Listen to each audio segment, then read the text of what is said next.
pas issu d'une famille chrétienne à la base, baptisé, mais bon voilà, pas du tout plus que ça intéressé. Jusqu'au jour où ma mère tombe sur un livre qui parle d'un endroit où la Sainte Vierge apparaît, Medjugorje, et puis ça l'interpelle et elle nous propose, donc nous, mes deux frères et moi, de nous y rendre. Donc le frère aîné avait 21 ans, moi j'avais 9 ans. Nous sommes allés là-bas et moi c'est vraiment là-bas que... Qu'est-ce qui s'est passé exactement dans ma caboche de gamin de 9 ans? Ce qui est sûr, c'est que j'ai compris que c'était évident que Dieu existe, quoi. C'était vraiment très profond, très simple, mais j'ai vraiment ressenti, je dirais, son amour. Bon, c'est toujours bizarre à dire, parce que... Mais voilà, enfin, suffisamment fort, et puis suffisamment surtout accompagné de joie, vraiment une grande joie, suffisamment fort pour que je me dise, mais c'est génial, quoi. Je vais consacrer ma vie à ça, c'est ça, quoi. C'est urgent, il faut qu'on partage ça, là. Oh. C'est un moment vraiment charnière qui est incroyablement fort. Moi qui ai fait psycho, et puis certains le disent, un an de noviciat vaut bien 30 ans de psychanalyse. Alors c'est très prétentieux de dire ça, mais c'est pour dire l'idée qu'on travaille des choses de fond. Voilà. C'est vraiment un luxe, hein. C'est une sorte de fiançailles, mais vraiment approfondie, quoi. Dans notre congrégation, comme je disais, on se consacre aux jeunes. Donc on peut être amené à faire des postes, que ce soit, je sais pas, de directeur, de professeur, d'animateur, de psychologue, j'en sais rien, enfin, tout ce qui est tourné vers le monde des jeunes.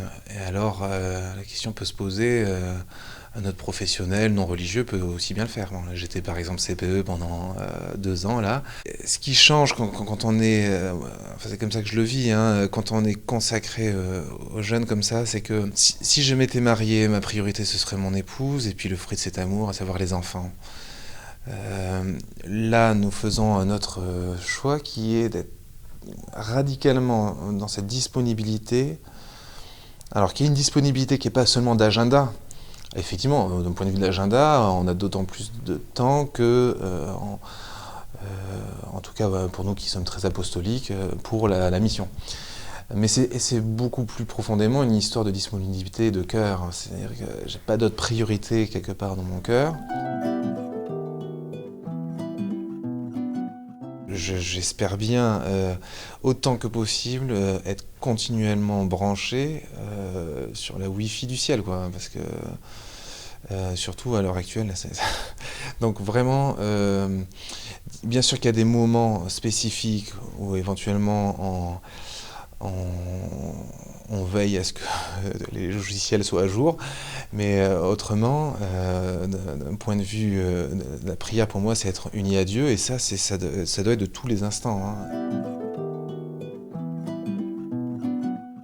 Ce qui me met en joie, c'est de pouvoir compter sur une fraternité qui va jusqu'à oser se dire les choses, quoi. C'est vraiment une des choses qui fait que j'ai décidé de continuer mon parcours chez les religieux, alors qu'au début c'était pas directement la vie religieuse qui m'attirait, mais plutôt consacrer ma vie aux jeunes, hein. Si j'ai vraiment choisi de continuer mon parcours dans la vie religieuse, c'est qu'il y a tout cet enjeu de la vie fraternelle, où peut-être dans la mission on a plein de compliments, on est auréolé, ah il joue bien, machin, enfin, des trucs comme ça. Dans la vie communautaire, on va avoir oser ne pas constamment se lancer des fleurs, et puis oser avoir un parler vrai.